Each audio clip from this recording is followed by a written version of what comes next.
Wir decken in diesem Video auf, wie Metabo, Bosch, Makita, Festool euch alle komplett verarschen und anlügen. Denn die Preise sind völlig überzogen. Wir sehen das nämlich hier auf dem Tisch. Wir können hier diesen Akkuschrauber euch zeigen für 19,33 €. Und für 19,33 € ist nicht so, dass du ein Solo-Gerät bekommst. Nein, nein, du bekommst einen Akku, du bekommst auch einen zweiten Akku und einen Koffer. Und das ist sogar ein 21-Volt-Gerät mit richtig viel Kraft.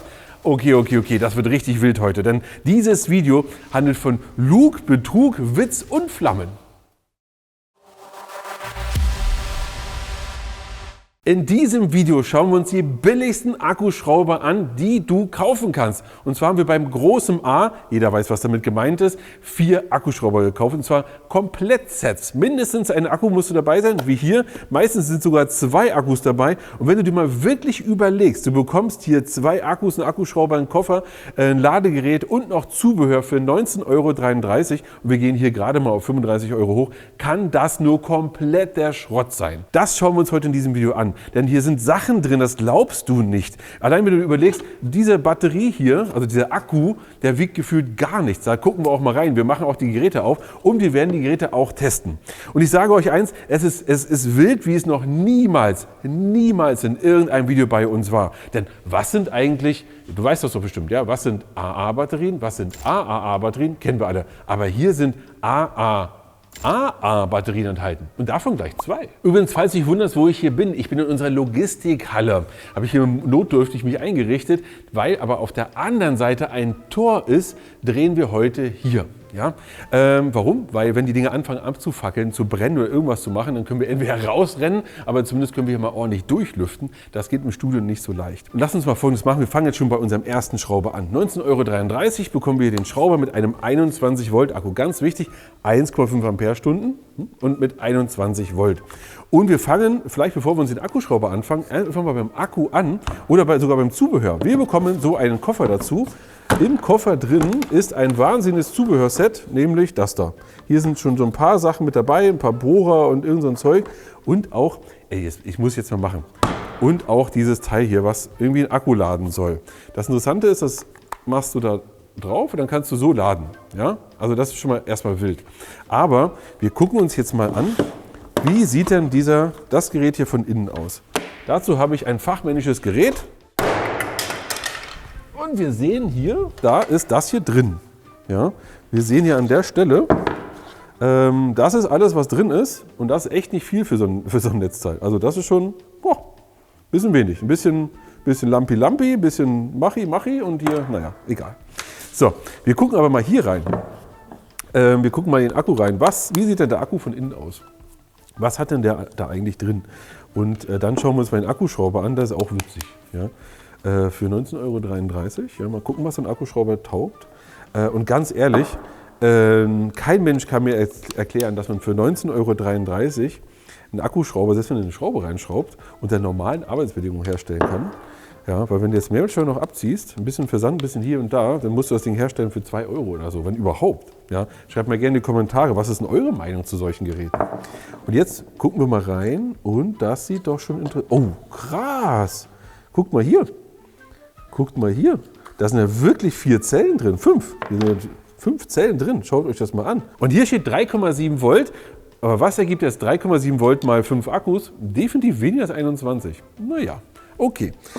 Also haben auch diese Akkuschrauber dasselbe, was manche andere machen. Hier ist doch ein bisschen Lug und Trug am Start. Ja? Okay, machen wir mal weiter. Erstmal, wie hört sich das Gerät an?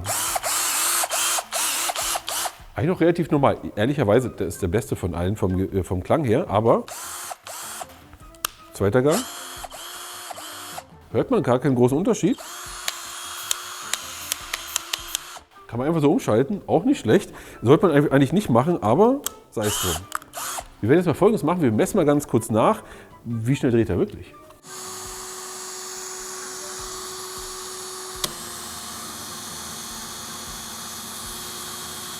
Man muss sagen, passt besser als ich dachte. 400 im ersten Gang, knapp drunter, beim zweiten Gang ein bisschen mehr, aber eigentlich ganz okay. Mal gucken, ob er nachher abraucht. Gucken wir mal zum nächsten. Jetzt wird's wild, weil, hört euch das mal an. Der klingt richtig aggressiv, ja? Interessanterweise, jetzt haben wir zweiten Gang. Erster Gang, klingt fast gleich. Ja, wir messen es auch gleich mal nach.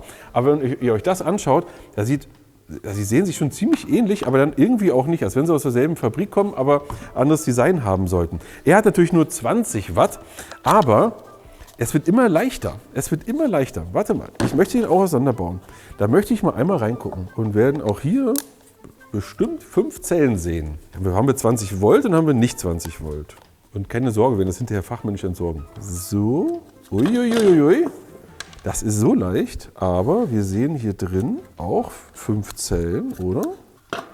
Ja, 5 Zellen haben wir, aber leider keine Beschriftung. Ah, doch, da. 1500 Milliampere mit 3,7 Volt. Ergo auch ein 18 Volt Gerät. Dann schreibt das doch auch rauf.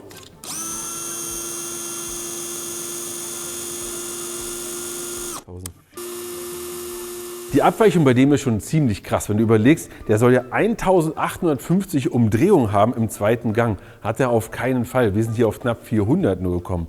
Im ersten Gang sollen es 500 sein. Auch da sind wir nur auf 400 gekommen. Also die Abweichung gerade im zweiten Gang ist enorm. Ich habe das Gefühl, die Werte sind einfach nur gewürfelt. Apropos nur gewürfelt, manche Sachen, die hier so aufgedruckt sind, sind auch ganz wild. Wenn man sich das hier unten anschaut, steht hier irgendwas von Akkustand. Ja, hier ganz wild. Aber angezeigt wird da gar nichts. Und damit ihr nicht sagt, da ist irgendwas, wir schauen mal drunter. Wir sehen hier, das ist ein Aufkleber und es bleibt ein Aufkleber. Aber hier ist ein Knopf drunter. Doch, er würde es anzeigen. Ah, man erkennt das nur im Dunkeln. Schaut mal hier, ganz bisschen. Da, es leuchtet wirklich. Jetzt kommen wir zu unserem Frauenakkuschrauber. Nee, warte mal, das wäre ja Quatsch. Ja? Aber man kann ihn wirklich in Pink kaufen. Ich halte von diesen Stereotypen übrigens gar nichts. Hier sind mehrere Sachen interessant dran. Den kannst du nach diversen Farben kaufen, nämlich nach genau den Farben der Hersteller, die es so gibt. Den kannst du in Rot kaufen, in Gelb kaufen, in Grün kaufen, in Türkis kaufen und sonst was kaufen. Ja? Und natürlich auch in in Pink. Witzig an dem ist Folgendes. Wenn ich hier drauf gucke, steht hier drauf Geschwindigkeit. Erster Gang 400, zweiter Gang 1600 Umdrehungen. Warte mal, erster Gang 400, zweiter Gang? Er hat keinen zweiten Gang. Er hat einfach keinen zweiten Gang. Also das ist ja richtig bescheuert. Ja, da kannst du wirklich genau hier den benutzen, aber hier ist kein zweiter Gang. Gibt es nicht. Und das ist doch verrückt, oder? Wir messen mal jetzt einfach mal schnell. Wie viel haben wir denn? Ich habe das Gefühl, die haben sich gedacht, lass uns doch den Mittelwert nehmen. 700 Umdrehungen im ersten Gang macht richtig Sinn. Der wird wahrscheinlich auch richtig Kraft haben, nämlich 42 Newtonmeter. Boom! Ja, bin ich sehr gespannt. Auch hier gehört wieder jede Menge Zubehör und Zeug mit dazu. Das heißt, du hast hier Bits mit dabei, Bohrer mit dabei, ein paar Dübel auch mit dabei, braucht man halt, einen Bithalter und all sowas. Das gehört alles mit dazu. Auch hier so ein Ding hier gehört mit dazu, damit du um die Ecke schrauben kannst. Ja, okay. Was das taugt, werden wir uns gleich mal angucken. Und jetzt müssen wir, bevor wir zu dem kommen, noch was anderes uns mal anschauen. Nämlich, das Gerät gibt es ja auch in Türkis zu kaufen. Und dann haben wir mal den Akku abgemacht und haben gedacht, warte mal, das kommt uns irgendwie bekannt vor. Nämlich von Makita. Also nehmen wir doch mal einfach einen Makita-Akku und stecken den Makita-Akku hier rein und dann sehen wir, huch, das geht ja. Ach, verrückt. Ist jetzt schneller? Wir testen das mal. Ein bisschen. Also ein bisschen mehr Bums scheint er zu haben. Interessant ist jetzt aber Folgendes. Makita-Akku passt hier. Gehen wir mal zum nächsten. Bei dem passt nämlich der Makita-Akku auch. Okay, aber jetzt ist doch die wichtige Frage, wenn wir den jetzt hier nehmen, passt der bei Makita auch? Oh, und was passiert jetzt? Oh, nix. Also Schutzschaltung. Ja? Also hier ist Licht geht an, aber da dreht sich nichts. Nehmen wir alle nochmal zur Sicherheit. Der geht nicht rein. Man muss ja aber auch sagen, das wäre ja dämlich, wenn Makita mit diesem Akku laufen würde, weil das ist ja ein 20 Volt Akku, das ist ein 18 Volt Schrauber. Das kann ja gar nicht gehen. Naja, weiter. Wir nehmen das mal lieber raus, bevor noch der Makita-Akkuschrauber hier schlechte Laune kriegt. Wollen wir nicht. So, auch den werden wir gleich mal ausprobieren. Und deswegen kommen wir jetzt auch mal zum letzten Akkuschrauber. Im Grunde ist es ja sehr ähnlich, weil die Akkus passen ja schon. Aber wenn wir uns das hier angucken, das ist hier unser Profi-Gerät. Für 34,99 bekommst du den hier. Hier hast du wirklich hier oben einen Halter für deine Bits. Der ist hier dran. Da ist ein Halter dran. Erster Gang, zweiter Gang. Wir können übrigens auch hämmern. Ja? Also wir haben hier nicht nur Bohren, sondern auch Schlagbohren. Einfach so mit dabei. Sehr potentes Gerät hier. Nahtbohranzeige haben wir auch nicht, aber sei es drum, wir werden es schon merken, wenn er alle ist. Und jetzt werden wir mal Folgendes machen. Wir nehmen jetzt einfach mal eine Schraube und gucken mal, wie stark die sind. Und gucken, ob sie überhaupt durchhalten. Ich habe übrigens eine Sache vorhin vergessen. Ein Gerät soll ja angeblich sogar brushless sein. Der hier könnte sein, könnte nicht sein, kriegen wir raus.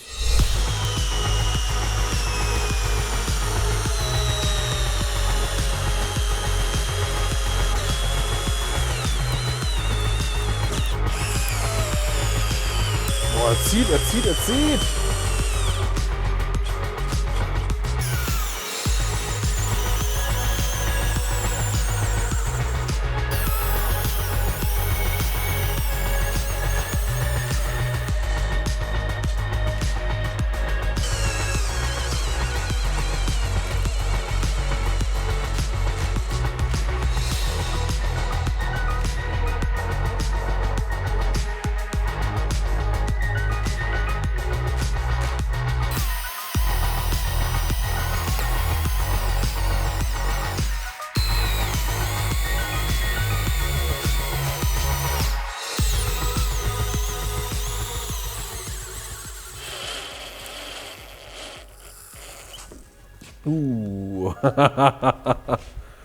Und Ende. Man hat es richtig gehört. Ja, so.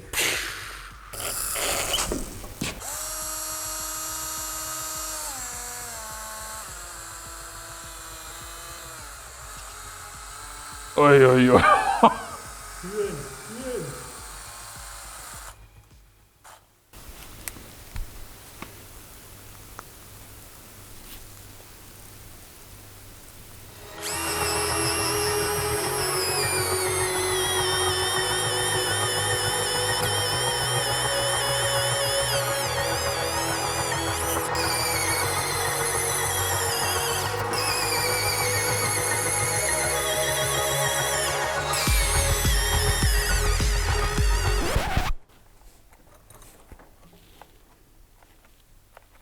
Was? Hä?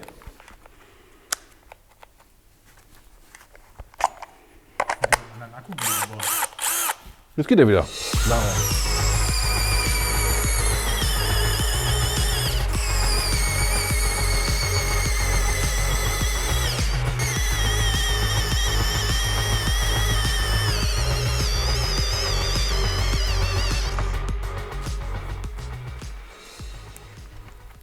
Will er nicht mehr. Also das ist wirklich erstaunlich. Wir haben ja wirklich das eine brushless Gerät, aber es scheint wirklich brushless zu sein. Wir müssen da mal reingucken, aber er scheint wirklich auch keine Bürsten zu haben. Und das Interessante ist, er hat auch wirklich jetzt abgeschaltet, was genau das ist, was ich erwarten würde. Das ist ja cool. Dann mach das mal fest. Du musst halt hier, musst das kontern. Das ist richtiger Quatsch. Du kannst nicht wie normalerweise das zudrehen, dann ist es gut, sondern hast hier einen zweiten Ring, an dem musst du es festhalten und dann wirklich von der Hand kontern. Also bitte. Aber lila, rosa.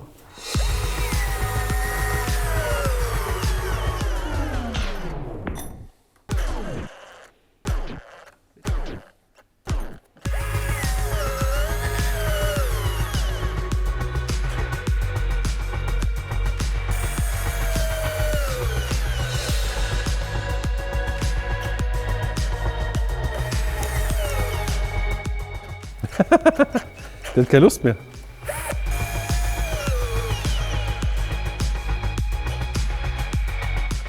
Der hat quasi eine eingebaute Schutzschaltung durch schlechte Leistung.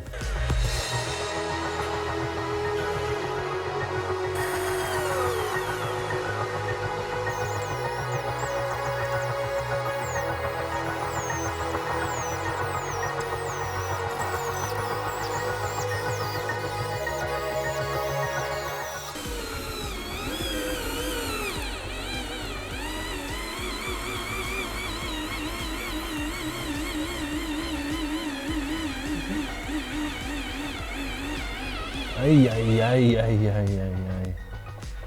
Macht die Eisenbahn. Wup, wup.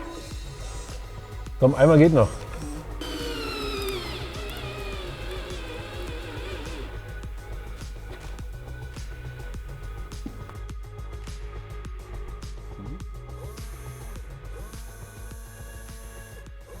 Ihr habt gerade gesehen, was ist eigentlich passiert. Der erste abgeraucht und zwar so richtig. Der hat gequalmt wie eine kleine Dampflok. Der zweite, das war der hier, der Brushless. Warte, der klingt komisch, weil ich habe schon angefangen auseinanderzubauen. Der ist nicht kaputt gegangen. Das ist ganz witzig eigentlich. Ja, sehr cool. Wir gucken auch gleich mal rein. Der dritte hier, der pinke, rosane, was auch immer, der ist auch nicht kaputt gegangen. Aber das Interessante an dem ist, da ist ja auch die Übersetzung merkwürdig. Man muss aber ganz klar sagen, der hat genauso viele Umdrehungen, wie er laut nicht dem Aufdruck hier hat, sondern laut dem Verkaufsprospekt hat, weil der sollte 800, 850 Umdrehungen haben, hat 700 Umdrehungen. Hier, der Aufkleber ist einfach falsch. Okay, aber dadurch hatte er so wenig Kraft, dass er nicht kaputt gegangen ist. Beim letzten, bei dem hier, ist es so, oh, der ist immer noch heiß. Ja, also es ist eine halbe Stunde her, dass wir hier abgeraucht haben, aber er ist immer noch heiß. Beim letzten ist es so, dass er auch wieder weggequalmt ist, was ich eigentlich nicht haben wollen würde. Ja?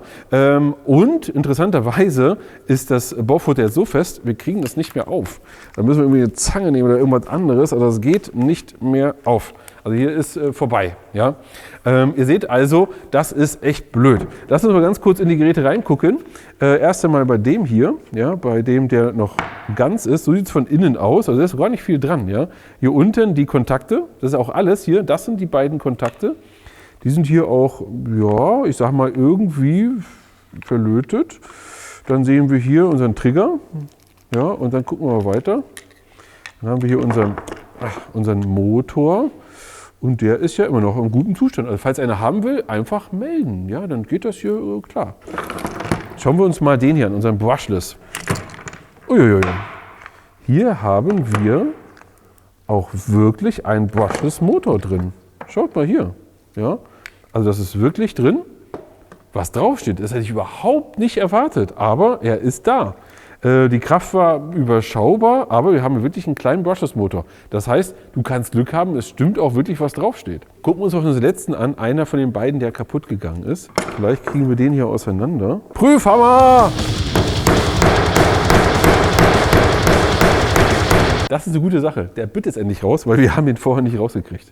Das geht einfach nicht raus. Was ist das hier? Huch! Und da ist noch eine Schraube. Das ist ja witzig. Normalerweise ist das hier vorne drauf. Und deswegen dachte ich, das wäre hier eigentlich hier ein Teil des Motors, weil das hier ist in der Regel aus Metall. Weil das eigentlich dafür sorgt, um hier auch die Hitze besser abzuleiten. Nee, es ist ein Stück Kunststoff, also auch wieder Fake. Kann ja wohl nicht sein. Also jetzt letzten 2 Schrauben hier raus, dann können wir hier auch reingucken. Also man erlebt da Wunder über Wunder über Wunder. Das ist schon richtig wild. Also was da alles abgeht. So. Jetzt auch einfach. Jetzt, wie Sie sehen, sehen Sie nichts.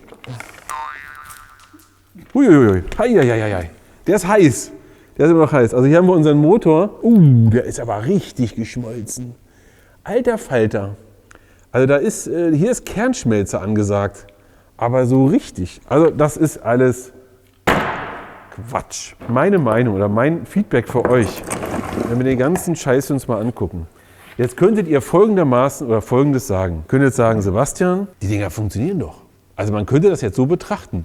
Man kann aber auch sagen, oder sich auch folgende Frage stellen, wenn ich jetzt mir diese Kontakte hier angucke, das sind hier die Kontakte, das ist ja hier das Netzteil. Und bei allen war dasselbe Netzteil dabei. Ja. Wie ist das jetzt verbunden? Das wird einfach nur hier zum Beispiel draufgesteckt. Und so ist das dann hier irgendwie auf Spannung zusammengeschraubt. Willst du das zu Hause haben? Willst du das haben? Weiß ich nicht. Möchtest du diese Akkus haben, von denen du nicht weißt, gehen die morgen hoch, brennen die oder machen die sonst irgendwas? Weiß ich nicht. Finde ich alles schwierig.